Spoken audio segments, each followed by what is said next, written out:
اور عدیل یہ بتائیے گا کہ پنجاب میں اس وقت کتنے پولیو ورکرز فیلڈ میں موجود ہیں جو کہ پولیو مہم میں حصہ لے رہے ہیں؟ سیکنڈلی پنجاب میں جو حفاظتی ٹیکے ہیں ان کی شرح میں اضافے کے لیے کیا منصوبہ ہے، کیا اسٹریٹجی ہے؟ جی ہر مہم میں تقریباً پنجاب میں 2 لاکھ کے قریب پولیو ورکرز ہیں جو اس مہم کا حصہ بنتے ہیں، جس کے اندر ان کے سپروائزرز اور مانیٹرز بھی شامل ہیں، اور فرنٹ لائن ورکرز جو کہ وہ پولیو کی ٹیمیں جو کہ گھر گھر دستک دیتی ہیں اور بچوں کو قطرے پلاتی ہیں۔ دوسری آپ نے بالکل صحیح نشاندہی کی کہ حفاظتی ٹیکے اور حفاظتی اقدامات جو کہ بچوں کو ہم ٹیکے لگواتے ہیں وہ ہماری مہم کی کامیابی کا ایک بہت اہم ستون ہے۔ اس مہم کے اندر پولیو کی ٹیمیں والدین سے یہ بھی پوچھیں گی کہ ان کے کتنے بچے حفاظتی ٹیکے لگنے سے رہ گئے ہیں۔ ہماری والدین سے یہ اپیل ہے کہ وہ صحیح ڈیٹا اپنے پولیو ورکرز کو فراہم کریں تاکہ حکومت اور محکمہ صحت یہ یقینی بنائے کہ ان بچوں کو ہم حفاظتی ٹیکے لگانے کے لیے صحیح اقدامات کر سکیں۔ جتنا صحیح ڈیٹا ہمارے پاس ہوگا ہم اتنا ہی فوکس طریقے سے ان علاقوں تک پہنچ پائیں گے، اور ہم یقینی بنائیں گے کہ وہ بچے جو کہ حفاظتی ٹیکے لگنے سے رہ گئے ہیں ان کو یہ ٹیکے لگائے جائیں۔ اچھا، اور خاص طور پہ یہ بھی بات کہا گیا کہ حکومت نے درخواست کی ہے والدین سے کہ وہ دروازے کھولیں اور 5 سال سے کم عمر بچوں کو یہ قطرے پلوائیں۔ اب وہ پیرنٹس جو انکار کرتے ہیں ان کو ڈیل کرنے کا ظاہر ایک کیا طریقہ ہے، اس کے لیے کیا اسٹریٹجی ہے آپ لوگوں کی؟ اس کے اوپر حکومت اور محکمہ صحت اور حکومت پاکستان اس کی ایک مکمل کمٹمنٹ ہے کہ ہم آخری حد تک والدین کو قائل کرنے کے لیے اور کنونس کرنے کے لیے پوری کوشش کریں گے۔ اس میں ہماری درجہ بدرجہ اسٹریٹجی ہوتی ہے۔ پہلے مرحلے کے اوپر جو یونین کاؤنسل کا سٹاف ہے وہ والدین سے جا کے ریکویسٹ کرتا ہے کہ وہ اپنے بچوں کو قطرے پلائیں۔ اگر وہ پھر بھی کنونس نہیں ہو پاتے تو ایک پروفیشنل ڈاکٹرز ہیں جو کہ جا کے ان کی مدد کرتے ہیں، ان کو سمجھاتے ہیں، اور اس کے اندر ایک ان کو آخر تک قائل کرنے کے لیے ہم پوری کوشش کرتے ہیں۔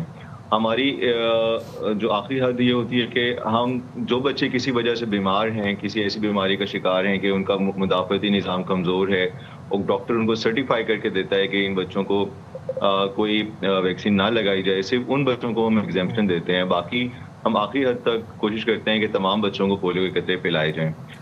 پنجاب کی حد تک ہماری کمیونٹی ہمارا بہت زیادہ ساتھ دیتی ہے۔ ہمارے ریفیوزلز یعنی انکار کرنے والے والدین کی تعداد بہت کم ہے، اور جہاں جہاں پر ایسی پاکٹس پائی جاتی ہیں وہاں پر ہم معاشرے کے، اس طرح میں نے پہلے بھی عرض کیا کہ مذہبی رہنما، سماجی رہنما، سیاسی رہنما، یہ سب لوگوں کی مدد لیتے ہیں کہ وہ جائیں اور لوگوں کو قائل کریں، اور میں بڑے یقین سے کہتا ہوں کہ ہم اپنی کوششوں میں بہت حد تک کامیاب ہو جاتے ہیں۔ اور عدیل ہم بھی اپنے پلیٹ فارم سے یہی پیغام دینا چاہیں گے کہ جب پولیو ورکرز آپ کے دروازے پر آئیں تو آپ ان کو ویلکم کریں، ان کو بلکہ پانی پوچھیں، کیونکہ دیکھیں یہ وہ لوگ ہیں جو اپنی جان کی پرواہ کیے بغیر، ان کے ساتھ ایک پولیس اہلکار بھی ہوتا ہے، نہ سیلاب دیکھتے ہیں نہ بارش دیکھتے ہیں، دور افتادہ علاقوں میں جاتے ہیں کیمپین کے لیے۔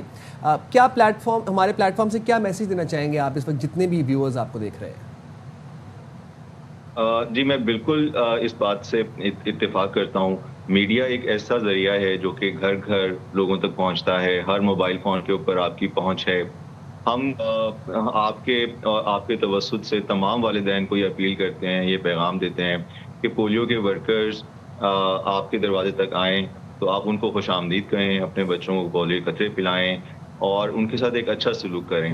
اور میں ساتھ ہی ساتھ یہ ضرور کہوں گا کہ ان تمام ورکرز میں بہت بڑا طبقہ جو ہے وہ خواتین کا ہے، اور خواتین کا احترام ہمیں ہر لمحے میں ملحوظ خاطر رکھنا چاہیے، اور ان کو کمفرٹیبل فیل کرائیں اور ان کا پورا ساتھ دیں۔ بالکل بالکل صحیح کہا آپ نے۔ تھینک یو سو مچ عدیل تصور ہمارے ساتھ تھے، اور ہم امید کرتے ہیں کہ یہ پولیو مہم جو ہے کامیاب ہو، اور ظاہر ہے اسی میں پاکستان کی بھی کامیابی ہے، اور ایک صحت مند پاکستان جو ہے ہم تشکیل دے سکیں گے۔ ہم جائیں چھوٹی سی بریک پہ، will be back in a flash, stay there with us.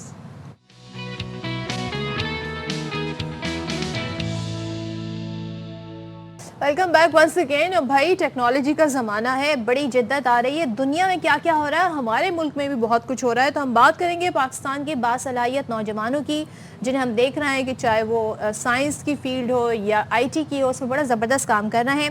NIT university of engineering and technology کے انجینئرز نے کامیابی کے ساتھ پاکستان کی پہلی